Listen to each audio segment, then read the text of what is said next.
Okay. Magandang araw sa atin lahat mga kababayan sa mampanig kayo ng daigdig naron. Dito na naman tayo sa another episode ng ating vlogs, Badong Aratilis po. Pag-uusapan natin ngayon, ito po no, Ping Lacson. Nagwika po si Ping Lacson na ang tanging solusyon para umunlad ang ating bansa ay tapusin ang kahirapan para daw tayo matulad no sa Japan. Tapos pag maunlad ng ekonomiya, tsaka tayo magpatatag ng ating military. Ganda no, galing ng vision ni Lacson. Ang tanong, makakamtan ba natin ang pagtatapos ng korupsyon habang ikaw ang Blue Ribbon Chairman? Yan ang magandang katanungan. Ano ang contribution mo sa pagwawakas ng korupsyon? Yan. Okay, pag-uusapan din po natin, ito po si Conti, gulatan na lang daw, no? Kung magkakaroon bigla ng warrant of arrest mula po sa ICC, dito po sa 8 pinangalanan na kasabwat di umano ni Tatay Digong sa kanyang isinagawang karumal-dumal. Pero hinahangaan ng mga Pilipinong WOD. Yan po mga pag-uusapan natin, pero bago yan, kung bago ka pa lang dito sa ating channel, mag-subscribe ka na. Dahil ito lang ang tanging channel na may kinikilingan, may pinapanigan. Una sa balita, uli sa impormasyon, kaya ano pang hinihintay nyo? Pindot na! Sumasabit. Kape-kape tayo sa umaga. Ayan. Sumasabit yung pindot na eh.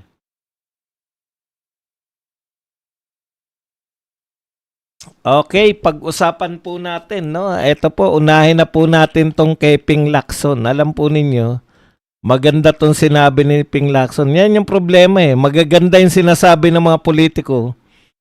Iba naman po yung kanilang ginagawa. Okay. Ito po, si Ping Lacson nagsabi po, ayan, sabi po ni Ping Lacson, ito, wow, Japan.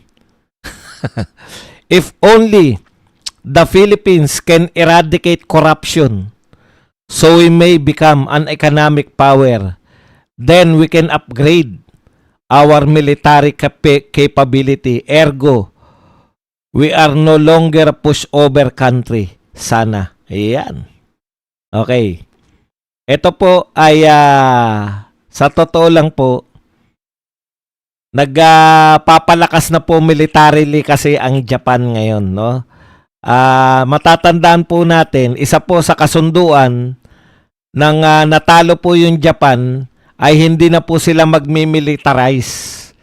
Yan po, no? So ngayon po, dahil po sa mga threat ng iba't ibang bansa at napakayaman naman po talaga, economic power naman po talaga si ang Japan. Ngayon po ay gusto na po nila mag-militarize ulit. Diyan po nagmumula tong sinabi ni Ping Lacson na if only we can eradicate, kung kaya lang sana nating tapusin ang korupsyon sa Pilipinas, uunlad po ang ating ekonomiya, at pag umunlad ng ating ekonomiya, pwede na po tayong magpalakas ng ating military. Ang ganda! Di ba? Ang ganda ng plano ni Ping Lacson. Ang tanong, wala ka bang papel bilang Blue Ribbon chairman, Blue Ribbon Committee chairman, sa pagpapatupad ng hangarin mo, pangarap mo, na matapos ang korupsyon ng Pilipinas? Malaki. Malaki sana. Kung ginampanan mo ang tungkulin mo. Kung ginagampanan mo yung tungkulin mo. Alam po ninyo, Senator Lacson, katulad nga ng continuation po ng ating usapan kahapon, kagabi, no? Kayo lang po ni Tito Soto, ang tumandang senator na imbes po na maging kagalang-galang sa paningin ng mga Pilipino, ay lalo po kayong nagiging sentro ng pangungutya, lalo po kayong nakakantsawan, no? Kayo po ng presidente mong si Tito Soto, Senate President mong si Tito Soto, mas lalong nagtatagal sa Senado, mas lalo po kayong instead na kayo po ay maging kagalang-galang, ang tingin po sa inyo nagiging kagulang-gulang. Real talk po tayo, Mr. Senator. Binigyan kayo ng pagkakataon ng bansang Pilipinas, ng Senado, na magpakitang gilas. Dahil panahon po ngayon, ito po ay panahon ng pinaka-worst ang corruption. Pinakamatindi. Breaking all records. Trilyon po ang corruption na pinag-uusapan natin. Napakalaki po ng papel ng Blue Ribbon sa lahat ng kasaysayan ng Senado, sa lahat ng kasaysayan ng bansa. Ang laki po ng papel ng Blue Ribbon ng Senado para po labanan ng korupsyon. Totoo po yan. Diyan po nagaganap sa Blue Ribbon, kaya po pinag-aagawan niyang Blue Ribbon Committee. Dahil yan po, halos lahat ng Blue Ribbon Committee ay sumikat dahil korupsyon ang iniimbestigahan dyan Okay.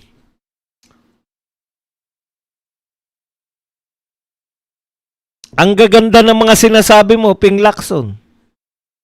Tapusin ang korupsyon. Ergo, may mga ergo. Nilalaliman nyo pa yung mga English, Tapusin ang korupsyon. Ergo, uunlad ang ekonomiya.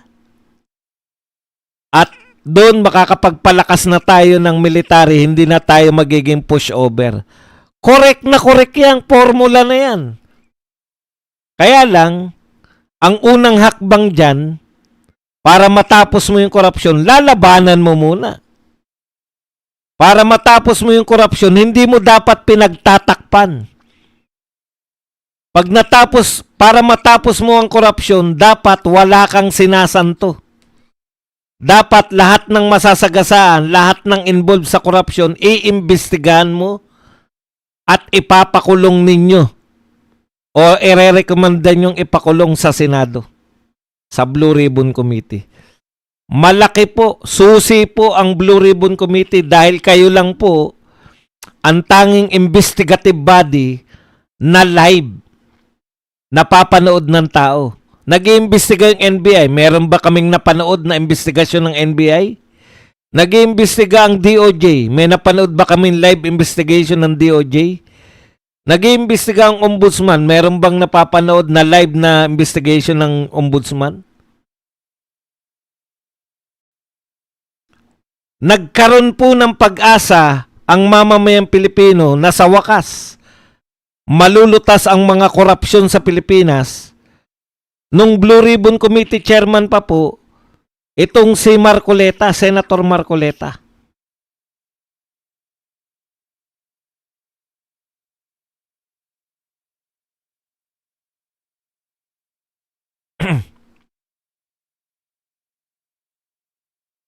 Di po ba? Tuwan-tuwa tayo kay Marcoleta kasi, mastermind na yung tinutumbok. Pinsan na ng presidente yung tinutumbok. Lahat na ng mga sinabi ni BP Sara, napatunayan ni Marcoleta nung sa ikli ng panahon niya na Blue Ribbon Committee Chairman, napatunayan niya na yung mga binabanggit ni BP Sara na mga may control ng budget ng Pilipinas, ay totoo nga. Si Martin Romualdez at si Saldico nga. Naipakita sa pamamagitan ng investigasyon ni Marcoleta na naka-live.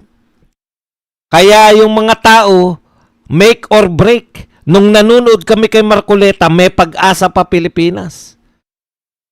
Live naming napapanood. Ini-expose ang pagnanakaw. Live din naming napanood kung paano nyo inagaw sa kapangyarihan. Wala kaming pakialam kay Chis Escudero. Ang pakialam namin, yung ginagawa ni Marcoleta na maganda po yung Blue Ribbon. Bigla po kami nadismaya nung si Lacson na po ang umupo. Alam mo, Senator Lacson, dismayado kami. Bakit? Hindi nyo na pinupursu, hindi nyo na inaalam ngayon kung sino yung mastermind. Ang nakikita ng tao, hindi ko sinasabing eto ang ginagawa nyo, ha? Pero eto po yung nakikita namin, pagtatakip. Kina Martin Romualdez, pagtatakip. Kina BBM, pagtatakip sa mga iba pa. Nakasentro lang kayo sa Bulacan. Bulacan lang po ba may ghost project? Bulacan lang po ba ang mayroong katiwalian? Bakit Bulacan lang po ang iniimbestigahan ninyo? Panay po taga Bulacan yan. Alcantara, Bryce Hernandez, Bernardo, JP kung sino man yun. Bulacan po lahat. Isa lang po hindi taga Bulacan, si Diskaya. Ang ganda ng sinasabi mo. Sa totoo lang po, kung masusunod lang yung sinasabi mo, Senator Lacson, napakaganda na ng Pilipinas. Eh, feeling mo, lumalabang ka talaga sa korupsyon eh. Hindi po kami, mali po yung pang-intindi nyo siguro, yung mamamayang Pilipino, hindi po kami tutol na i-recommenda yung kasuhan. Si Chis Escudero, kasuhan. Si Joel Villanueva, kasuhan. Si Jinggoy. Kung meron naman kayong nakuwang ebidensya sa investigasyon nyo, karapat dapat nakasuhan. Ang pinoproblema namin, bakit sila lang ang kinakasuhan? Asan yung mastermind? Asan yung malalaking isda? Asan yung sinasabi ni BBM na mahiya naman kayo? Saan niya sinabi yan? Sa SONA, sino nakikinig? Mga congressman at mga senador. Mahiya naman kayo. Asan na yung mga mastermind? Asan yung malalaking isda? Bakit taga Bulacan lang lahat? Walang magnanakaw sa Ilocos? Walang magnanakaw sa Bicol? Walang magnanakaw sa... Talaga? Bulacan lang? Ang lahat ng flood control project ay Bulacan lang? Eh ano yung bumabaha sa Pampanga? Ano yung bumabaha sa Cebu? Ano yung bumabaha sa iba't ibang lugar ng Pilipinas? Bakit Bulacan lang ang may kasalanan ng lahat?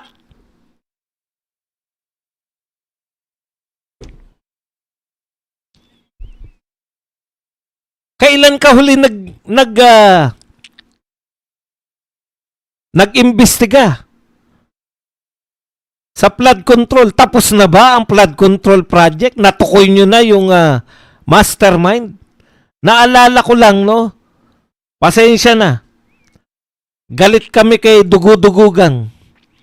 Pero yung pagkukondak niya naman, kahit papano, 7 buwan sa Parmali issue. Alam mo ba kung ano lang ang issue ng Parmali? Overprice lang sa mga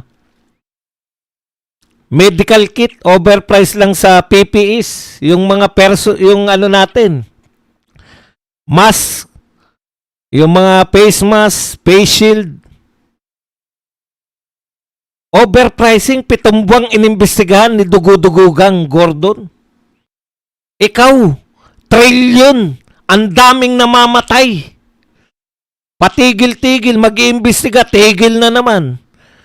Isang buwan, isang beses mag-iimbestiga, tigil ulit. Isang beses sa November, isang beses sa December, isang beses ng January. Wala pa sa February. Yan. Tapos sasabihin mo, kinakailangan tapusin natin ang korupsyon. Paano matatapos ang korupsyon? Hindi nyo naman Bakit po kakaiba yung Blue Ribbon? Bakit tama bang nag-iimbestiga ICI? Nag-iimbestiga ang ICI, correct. Eh ano naman nalalaman namin sa investigasyon sa ICI? Nagpakita si Martin, nagpakita si Sandro. Yun lang ang nakita namin, nagpakita sila. Alam ba namin yung mga pinagsasabi nila doon sa ICI? Bakit wala silang demanda. Bakit wala silang kaso? Hindi natin alam, di ba? Lihim lahat eh. Ang kaisa-isang televise, ang kaisa-isang live, ayaw mag-imbestiga. Thank you very much kay Dudski na nagbigay sa atin ng 199.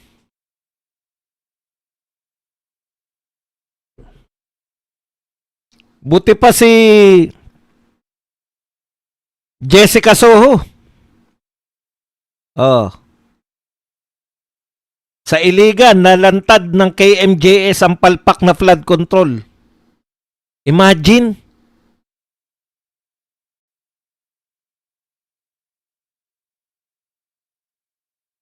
Tapos ang lakas ng loob mo na sabihin na wow Japan.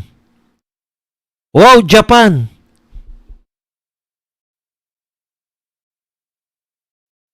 If only the Philippines can eradicate corruption so we may become an economic power, then we can upgrade our military capability. Ergo, we are no longer pushover country. Sana. Hindi po pwedeng mangarap lang tayo, Mr. Senator Lacson. Kinakailangan gampanan natin yung trabaho natin. Yung mga mamamayang Pilipino, hindi kami pwedeng sana maging mataas ang sweldo ko. Mangarap lang. Kinakailangan mag-apply ka sa abroad. Mag-aral ka ng mabuti. Kumuha ka ng kursong mataas ang sweldo. May gawin ka. Para paunlarin yung sarili mo. Ikaw, Blue Ribbon Chairman ka, nangangarap ka na mabura ang korupsyon sa Pilipinas. Tama yun. Just imagine, yung daan-daang bilyong piso, pinuhunan natin, gumawa tayo ng mga kahalintulad ng National Steel Corporation.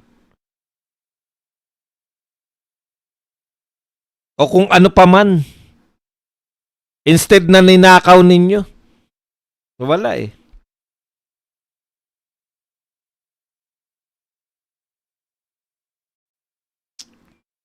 Okay.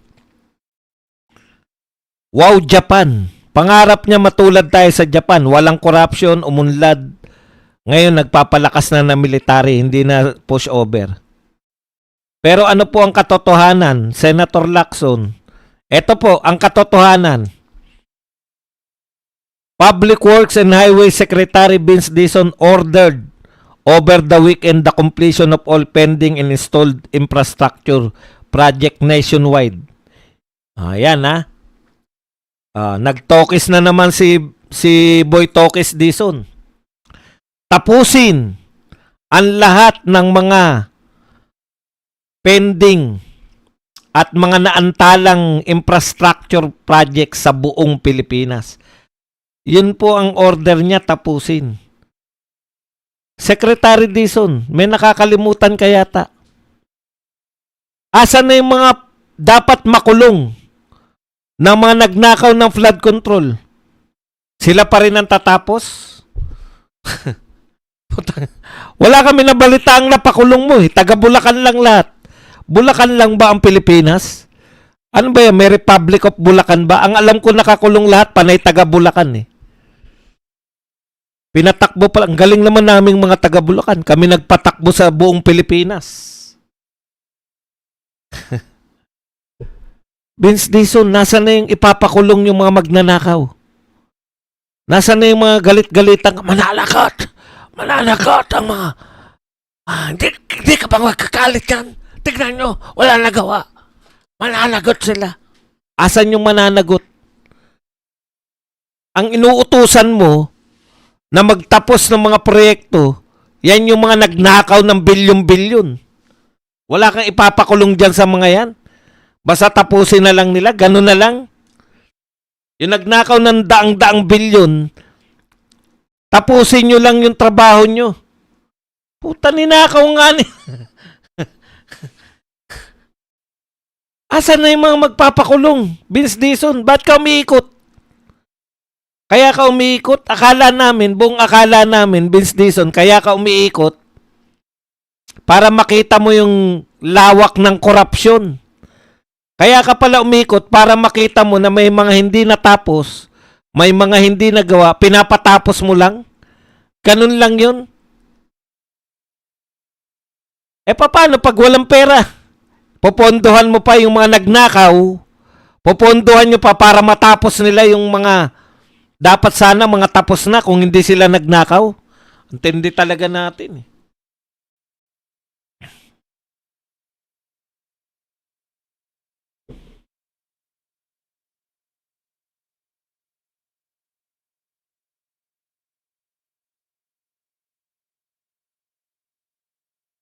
Ang gagaling. Yan ang sinasabi natin, Senator Lacson. Dahil wala kang ginawang mga investigasyon, hindi mo pinagtutuloy, business as usual. Ang utos ng DPWH Secretary, tapusin nyo yung mga hindi natapos.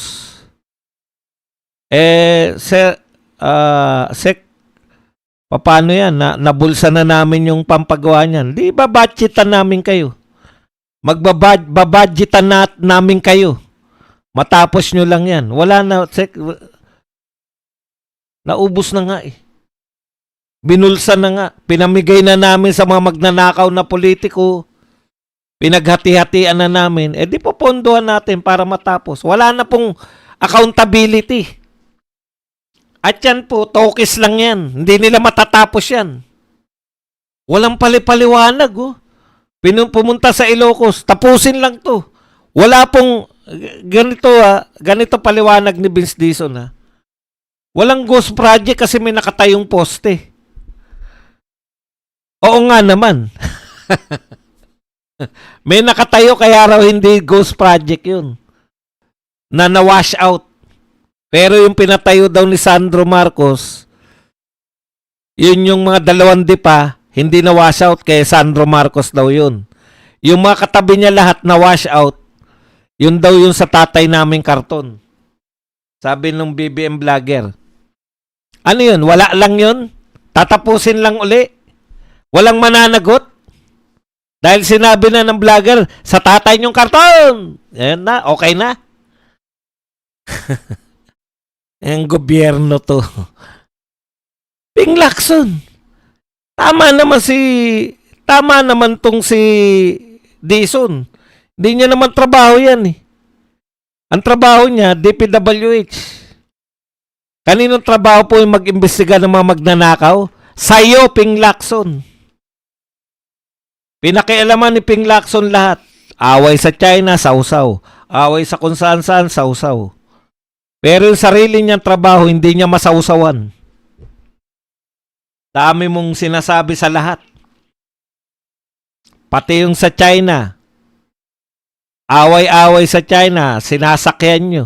Pero yung, ba't kaya hindi mo sausawan yung trabaho mo? Sabi ni Tito Soto, pag dumating dito sa Senado yung impeachment, araw-araw kaming mag-impeachment court. Kaya pala araw-araw? Bakit hindi nyo gawin sa Blue Ribbon yung araw-arawin nyo mag-imbestiga? Ayaw nga nila mag-imbestiga ba doon? Puta, hindi ka ba makaintindi? Thank you very much kay Marian Terdi na nagbigay po sa atin ng 99 pesos.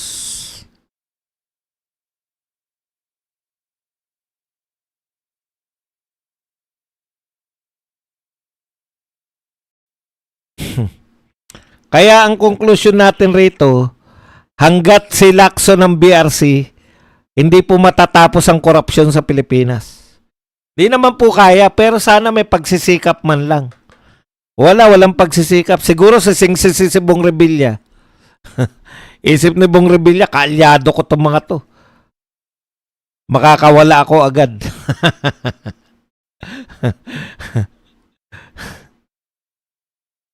Okay, eto po.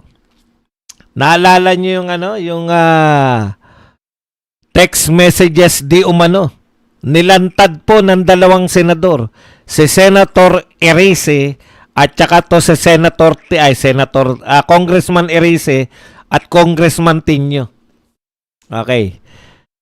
Nilantad po nila na may palitan po ng text messages mula kay Yusek Bersamin na pinaghihinalaan na bagman ni BBM at kay BBM. Yan daw po ay nanggaling kay Libiste. Binigay ni Bersamin kay Libiste. So pinakita ni Libiste sa 6 na congressman, kasama na si Tenyo at saka to si Erese. Okay. Ngayon po, una na pong nagpahayag si Ilong Redon na ito ay hearsay lang. Ano po ba ang katungkulan ni Redon? Siya po ang katumbas ng Blue Ribbon sa House of Representatives. Ganun ba Badong? Dapat nag-iimbestiga rin? Opo. Nag-iimbestiga ba sa Redon? Ewan ko kung ano iniimbestigahan niya. Ang huli ko nabalitaan, gustong imbestigahan yung Dolomite eh.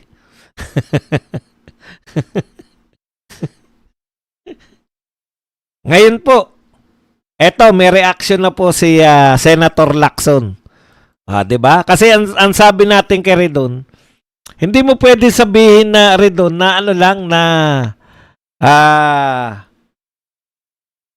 hearsay lang 'yan. Kaya nga hearsay, anong dapat mong gawin? Ikaw ang nag-iimbestiga sa HOR. Dapat, kung ngayon hearsay yan, mag-imbestiga ka para malaman mo kung hearsay ba talaga o hindi. Hindi po ba? Trabaho niya yun. Dahil katumba siya ng Blue Ribbon. Ngayon, kaya ang panawagan natin, kayong mga nag-iimbestiga, hindi nyo dapat sabihin na hearsay lang yan. Lead yan eh. Lead yan, ano na yan, lead yan sa, kung totoo yan, kinakailangan mag-imbestiga si Lacson tsaka si Redon. Pero kahapon, nagsabi na si Redon na hearsay, hindi lang simpleng hearsay, double hearsay o triple hearsay pa. Anak ng tinapay, may double hearsay ka pa nalalaman. O ngayon naman po si Lacson. Baka naman imbestigahan ni Lacson kasi nagpapakilalang anti-corruption to eh. Maraming sinasabi to si Senator Lacson na ano daw, di ba? Na siya po na yung corruption pag nawala sa Pilipinas uunlad tayo. O baka naman si Lacson ay hindi magsasabi na hearsay. Ito po ang sinabi ni Senator Lacson.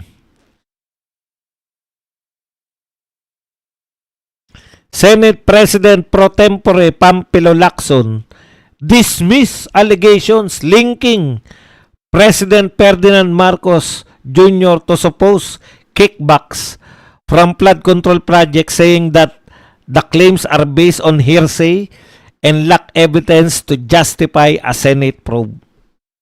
Matindi to. Ito raw po ay hearsay at wala raw pong ebidensya para sila mag-imbestiga.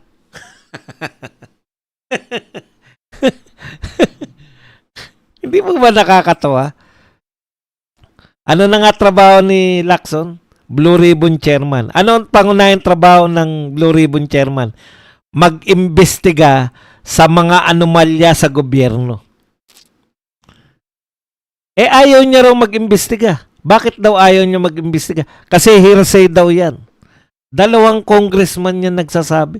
Binoto ng tao yan. 2 congressman na nagsasabi. Paano niya nasabing hearsay? Nakausap niya ba si Bersamin? Hindi. Nakausap niya ba si Tenyo tsaka si Erese o si Libiste? Hindi rin. Sinabi niya hearsay kasi kulang ang ebidensya para ito raw ay imbestigahan. Halimbawa po, may krimen. Sasabihin ba ng pulis, wala to, hindi natin malulutas to. Kulang ebidensya natin eh. Ano po ang ginagawa ng pulis para malutas po ang krimen? Correct. Ang pulis naghahanap ng ebidensya. Pupunta dun sa scene of the crime. Kaya nga may soko eh, di ba? Pupunta siya ron. Hahanap siya ron. Uy, may nakita. Ebidensya to. May bala. Dadalhin nila sa laboratorio. Susuriin. Ganun po yung nag-iimbestiga. Akala ko ba, Tito Sen, magaling na investigador tong bata mo? May usap-usapan. Di ba? Ano ginagawa ng pulis pag may krimen? Mag-iimbestiga. Correct. Para saan? Para maghanap ng ebidensya. Si Lacson, siya po yung taga-imbestiga. Ang trabaho po ng Blue Ribbon ulitin ko lang, sila po ang nag-iimbestiga sa mga katiwalian sa gobyerno. Blue Ribbon Committee. Ganun ba yung Badong? Opo. Kaya nga pinag-agawan niyan dahil sikat yan eh. Pag may anomalya sa gobyerno, pag may issue, sila mag-imbestiga. Di dapat imbestigahan niya yan, Badong. Kasi may nagpaparatang. Correct. Ganun ba talaga ang Senado? Pwede sila mag-imbestiga? Opo. May umiihi nga. Ito, paulit-ulit ako rito ha. Meron ng baklang gustong umihi sa CR ng babae, inimbestigahan nila eh. Senate investigation on kung ano-ano. Nagresulta yan ng batas. Ano kaibahan ng Blue Ribbon Committee? Pwede po silang hindi gumawa ng batas. Dahil sila po, ang Blue Ribbon Committee po, ay mag-iimbestiga ng katiwalian. Magre-rekomenda po yan na sampahan ng kaso. Di dapat sundan nila to ng investigasyon. Correct. Nung katwiran ng Blue Ribbon, hindi kami mag-iimbestiga kasi kulang ang ebidensya para kami mag-imbestiga. Ibig sabihin pala, walang maiimbestigahan to si Lacson kasi gusto niya, pag nag-imbestiga siya, kompleto na ebidensya eh. Ang dali lang oh. Bakit sinasabi ni Redon? Si Redon kasi abogado, di ba? May paliwanag si Redon kung bakit hearsay. Ano sabi ni Redon? Kaya yan hearsay kasi hindi naman si Bersamin na nagsasalita na meron silang text messages ni BBM. Si Tinyo tsaka si Erice. Hearsay yan dahil narinig lang nila. Hindi nila narinig kay Bersamin. Narinig pa nila kay Libiste. So, triple hearsay. Ayon kay Libiste, binigay ni Bersamin sa kanya. So, galing kay Libiste. Tapos, si Libiste, pinakita naman dito kay Tinyo tsaka kay Erice. So, tama nga naman. Triple hearsay na. 3 patong na eh. Ni hindi nila nakausap si Bersamin. So, magiging ebidensya lang daw yan pag pinatotohanan ni Bersamin. Ano dapat gawin? Imbitahan mo si Bersamin. Hindi po ako investigador ha. Hindi rin po ako abogado. Kung nga magpapatunay na totoo yung ano na yan, mag-imbestiga, imbitahin mo si Bersamin. Ito ba ay totoo? Sa'yo ba galing ito? Opo. O di totoo. Mayroon ka ng ebidensya. Pag sinabi ni Bersamin na, hindi po totoo yan.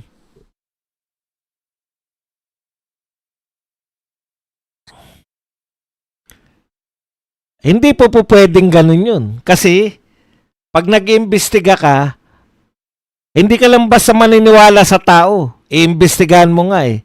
Isasalang mo siya para mapakita mo kung nagsisinungaling siya o hindi. Kaya na po nila Marcoleta yan. Kaya na po nila Cayetano yan. Pag tinanong nila si Bersamin, mapapalabas nila kung nagsisinungaling o hindi. Kaya importante sana yung pag-iimbestiga. Ngayon, kung hindi ka mag-iimbestiga, paano natin malalaman ang katotohanan? Hindi ka pa nag-imbestiga, sinabi mo na, hearsay lang yan. Kulang kayo ng ebidensya. Yan na nga yung ebidensya, oh.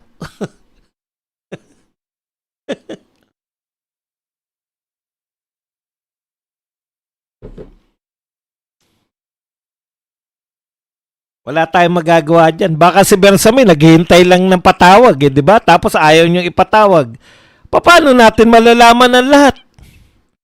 Alam niyo po, kung ako po ay testigo, gusto ko sa Senado kasi nakikita ko ng lahat ng tao eh. Kung totoo yung sinasabi ko, mapoproteksyonan ako kasi alam ng mga tao na nagsisinungaling ako o hindi. Ngayon, balik tayo doon sa sinabi mo, Ping Lacson. Ano na nga ang susi para umunlad ng Pilipinas? Di ba? Ah. Ano nga ang susi para mapaunlad ng Pilipinas? Ang linaw po ng sinabi ni Lacson, no? Wow, Japan! If only Philippines can eradicate corruption, so we may become an economic power, then we can upgrade our military. Ergo, we are no longer pushover. Matulad daw tayo sa Japan na eradicate yung corruption, uunlad. Para mo ma-eradicate yung corruption, labanan mo yung corruption. Paano mo lalabanan? Pinagtataguan nyo yung corruption. Ang linaw nung sinabi ni Erisi tsaka ni Tinyo, meron text messages si BBM tsaka si Bersamin. Ay, hearsay yan. O di, para hindi maging hearsay, imbitahan mo si Bersamin, isa lang ninyo. Pag nagsasabi siya ng totoo, malalaman ninyo.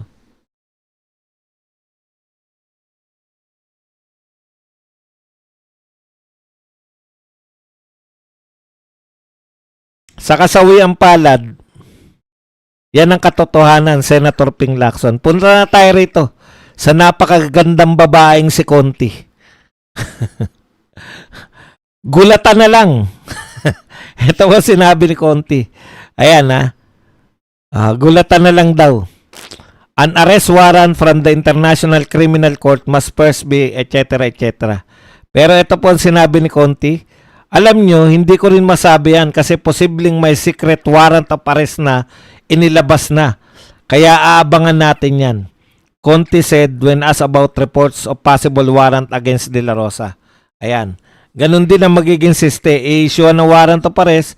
Posibleng ganon din sa nangyari kay Duterte kung mahuli, maaari magsimula na yung proseso laban sa kanya.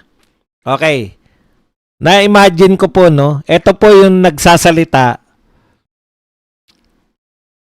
Gulatan na lang daw. Baka raw may sekreto na nililihim na may warrant of arrest. Alam po ninyo, ang warrant of arrest po ay legal na dokumento. Kung yan po ay nililihim ninyo, ayaw nyong ilantad. Putya, hindi na legal yan. Di ba? Ang lahat po ng legal, parang Valentine's yan eh.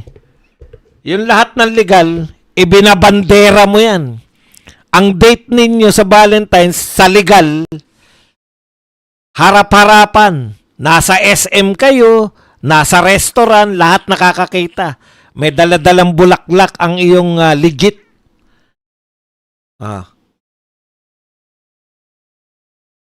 Yung tinatago, parang Valentine's yan, diretso na kaagad ng mot-mot yan. Hindi mo pwedeng ilakad na may bulaklak sa SM.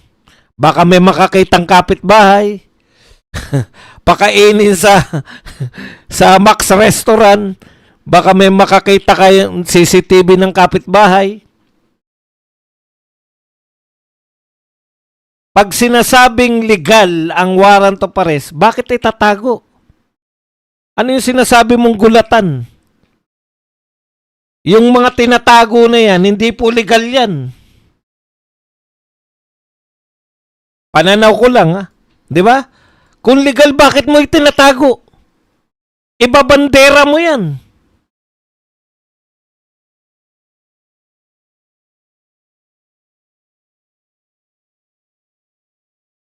Nakatigil ba ako? Malikot ka kasi. Malikot ka kasi badong. Nagalaw ko po yung mga saksakan eh. Pasensya na kayo. Okay, balik. Ibabalik ko lang po yung pagmumukha kong gumagalaw.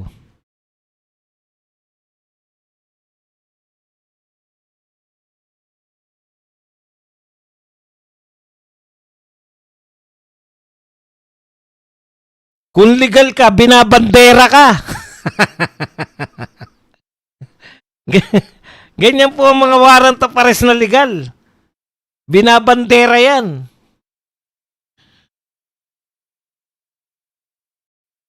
Bakit hindi pa rin? Gumagalaw na ako sa actual, hindi pa rin. Ayun, okay na.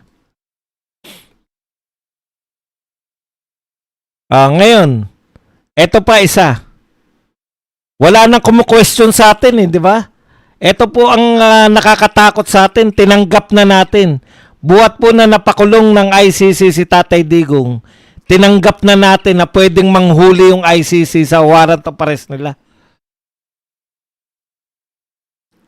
Nakakatakot po to kasi Pilipino po to. Dayuhang korte po yung ICC. Wala po silang jurisdiction dito sa Pilipinas. Bakit po tinanggap na lang natin na yung pag nag-issue ng warrant of arrest ang ICC, tayo pa po ang manghuhuli? Kailan pa katanggap-tanggap? Tanging ngayon lang sa panahon na to ni Ferdinand Marcos Jr. Baka kahit nung panahon ng tatay niya, hindi papayag yan na may manghuli dito na dayuhang Lalo na yung dayuhang korte na to ay hindi na natin kinikilala. 2019 pa. Ang tagal na nating hindi kinikilala nitong dayuhang korte na to. Tapos pag nag-issue siya ng warrant of arrest, dapat ba tayong mataranta? Yan yung una kong katanungan. Bakit naging katanggap-tanggap sa atin na yung dayuhang korte ay makakapag-issue ng warrant of arrest at susundin ng mga Pilipino? Tayo lang po ang tanging bansang ganyan. Tayo lang yung tanging bansa na may krimen. Ang isang Pilipino, kung may talagang krimen si Bongo at saka si Senator Bato, bakit wala silang kaso dito sa Pilipinas? Saan po ba naganap yung krimen? Yung sinasabi nyo, yung alleged crime. Saan po? Huwag po nating sisihin lang yung Supreme Court. Tayo po. Bakit po natin tinatanggap yan? Alam nyo po kung ano ang tawag dyan? Sa ibang panahon, hindi ngayong panahon na to. Sa ibang panahon, ang mga katulad ni Conte ay tatawaging traidor. Ipapahuli mo. Tuwan-tuwa kayo na mahuli si Senator Bato. Yung mga katulad ni Laila de Lima, sa ibang panahon ng kasaysayan ng Pilipinas, traidor yan. Ngayon, pinapalakpakan. Natutuwa kayo na may magpapakulong na Pilipino sa kapwa Pilipino at ipapakulong sa dayuhang lugar.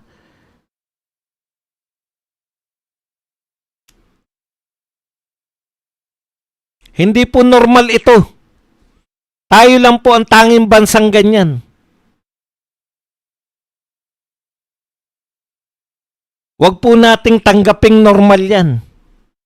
May sinabi pa tong lintik na ito, isa pang mga salot talaga to nagsasama-sama Vera Piles. Sabi ni Vera Piles, the Senate is in crisis because too many of its members are facing serious allegations instead of debating the law with moral authority. Marami daw pong okay lang po yan. Kung dito po nakasampa yung reklamo, wala pong problema. Pilipino nagkasala o allegedly nakagawang kasalanan, okay lang ako dyan sa 3 senador. Pero yung senador na Bongo at Bato de la Rosa, walang kaso sa Pilipinas. Sasabihin nyo, evading the law. Paano nila ini-evade yung law? Kaninong law yung ini-evade nila? Wala nga silang kaso Bakit sila kinakailangang hulihin? Ang mga Pilipino po, ang batas po natin, ang batas po natin, konstitusyon ng Pilipinas. Maghanap po kayo na ang isang Pilipino na nakagawa ng kasalanan sa Pilipinas, Pilipino nakagawa ng kasalanan sa Pilipinas, at ang mga biktima di umano ay mga Pilipino rin, ibig sabihin, totally Philippine affair. Dito lang po siya.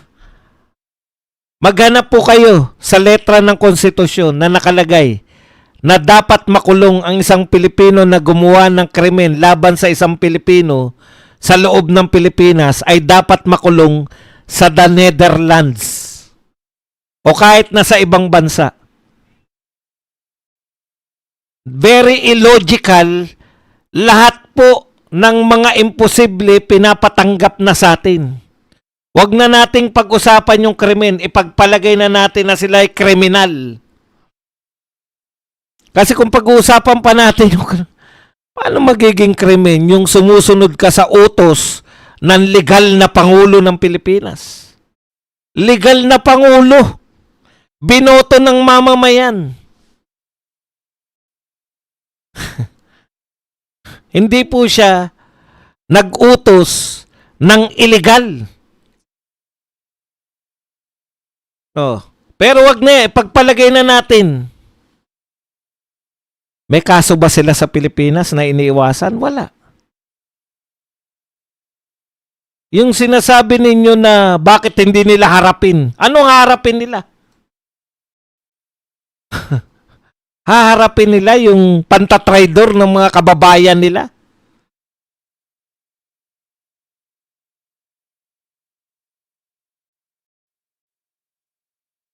Wala na pong logic ang pamahalang ito.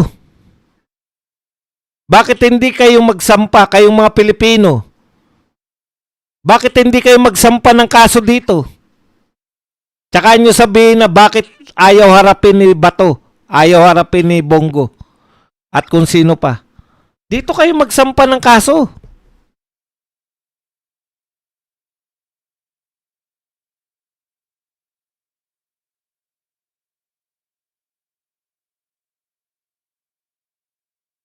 Pinapayagan natin to, yung mga katulad ni Conti, nila Laila de Lima. Proud na proud pa sila eh.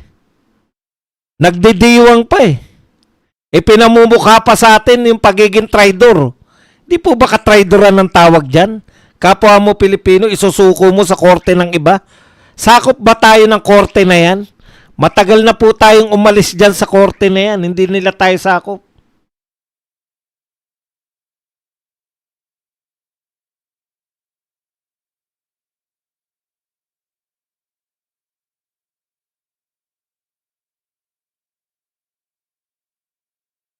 Kaya ba nang gawin yan ng ICC sa ibang bansa? Hindi.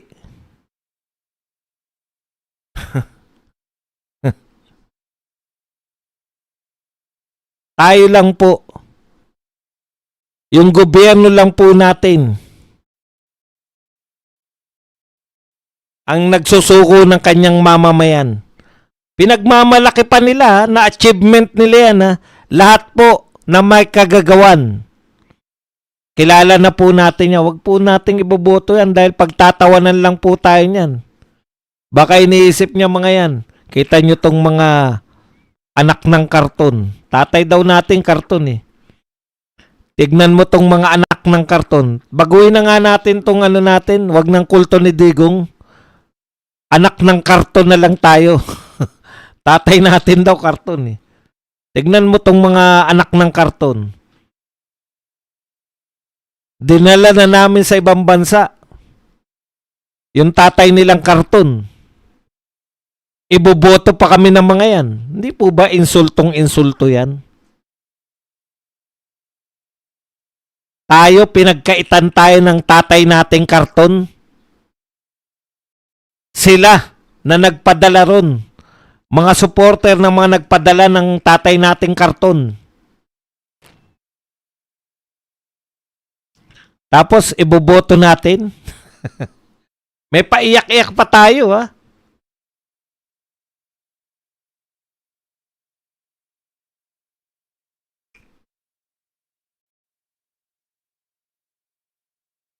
Okay, yan lang po ang ating topic. Pwede na kayo magtanong, pwede na po kayo magbigay ng reaksyon at higit sa lahat, pwede po kayo